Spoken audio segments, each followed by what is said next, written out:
At the outset, I strongly condemn every rape and atrocity that's committed against women and children in the recent past in our state. Every society across the world has criminals and we cannot wish them away. But what we can do, especially as legislators, is to curb and control crimes, especially against women and children, by having laws that punish the perpetrators. We have no dearth of laws against such crimes, but where we fail is in implementing these laws. The first responder to any crime of a rape is the police. We have some excellent police officers who render exemplary service to our state.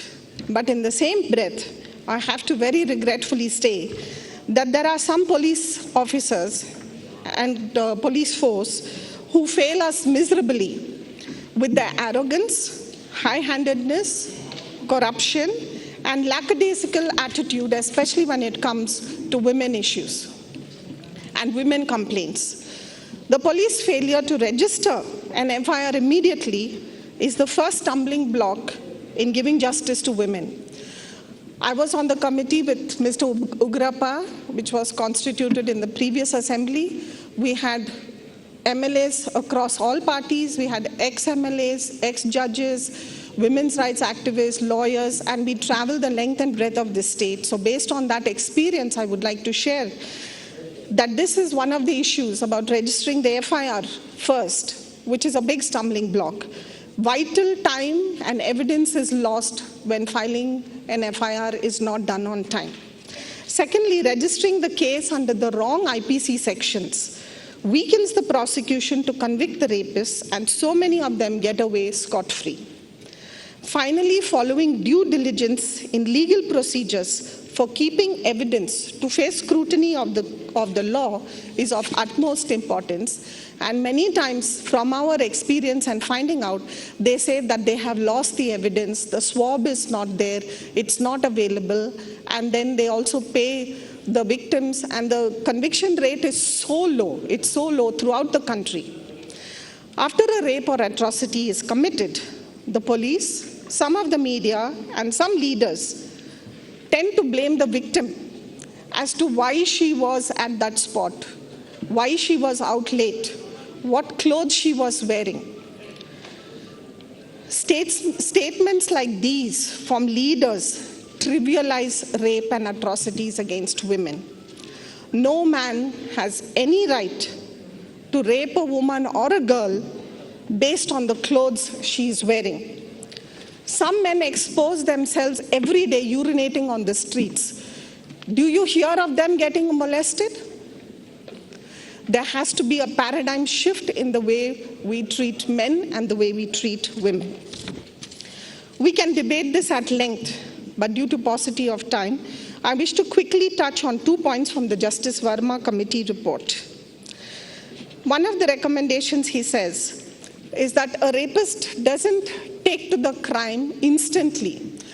As he is growing up through his adolescence, he starts with eve-teasing, then it's voyeurism and stalking. And then only when they are led away with all these crimes, they have the courage to go ahead and rape. So Justice Verma has recommended that all sexual offenses, including voyeurism, be punished up to 7 years in jail.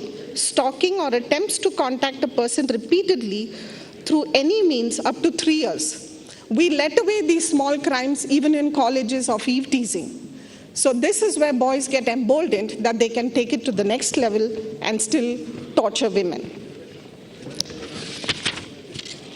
Regarding registering, the last one is regarding registering of complaints and the medical examination.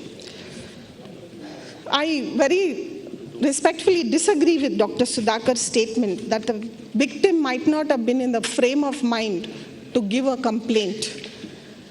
So this is where we need to step in, the police, the medical fraternity. We need to make sure that we don't put the onus of getting justice for her onto her. She's the victim, she's not the perpetrator. If supposing that victim is in a coma for 3 months, are you going to wait for 3 months for her to file an FIR?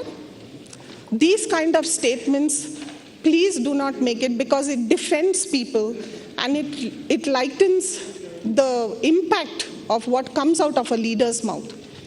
Also, they say, the Vice Chancellor said, the girls should be in by 6 o'clock. Why don't we lock up the boys at 6 o'clock and tell the girls you are free? That kind of a mindset is what we need to encourage, that we keep our girls out and tell the boys to be in control. The girls don't need to be controlled, the boys need to be controlled. So we need to have a paradigm shift in the messaging which goes out about how we take care of our girls. Our sons should be raised not just to respect women in the house, but to respect women on the street. It is very good to say that, women are gods and all those things. But then when you objectify women, this is where crime happens. In conclusion, I'd like to suggest that our government conduct 2-day awareness workshops for the police department, the medical fraternity, and the people from the law, the lawyers, on what is the Justice Verma recommendations, as well as the suggestions made by the all-party special committee, which was headed by Mr. Ugrappa. We have a lot of faith in the government and in every person sitting here that nobody wants anything to happen to women. But the messaging that goes out from the government that these people are not going to be let away and that they are publicly punished is something that I really urge the government to take. Thank you so much, Adhish.